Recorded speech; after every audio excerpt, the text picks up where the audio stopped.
Mapagpalang araw po sa ating mga sulad viewers. Ngayon po ang araw ng kaarawan ni Dara.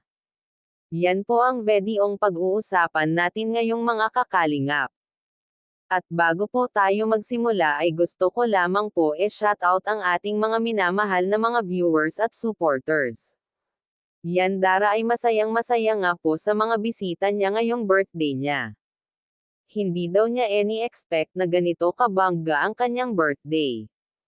At dumating ang mga importanteng tao na gusto niyang makasama sa araw na ito. Ang buong akala niya ay walang ganitong ganap, ngunit na-surprise siya ng mga kaganapan. Hindi niya inakala na ganito, at take note may pera pa itong natanggap galing sa kanyang sponsor. Kaya maluha-luha si Dara dahil hindi niya akalain na maraming nagmamahal sa kanya. Iisa nagbigay po ng pera kay Dara, maraming salamat po. Iipunan niya panigurado, at gagamitin niya sa ikabubuti nilang magkapatid, kaya kung bago ka pa lamang sa aking channel baka pwede pakisubscribe.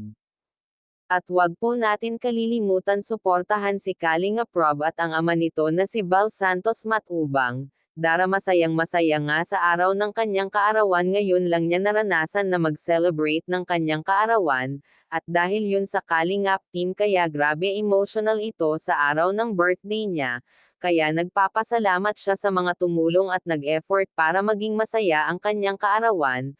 Kuya Rab, may malaking regalo kay Dara, ano kaya ito? At hanggang dito na lamang po ang aking mixing reaction. Again, maraming salamat po.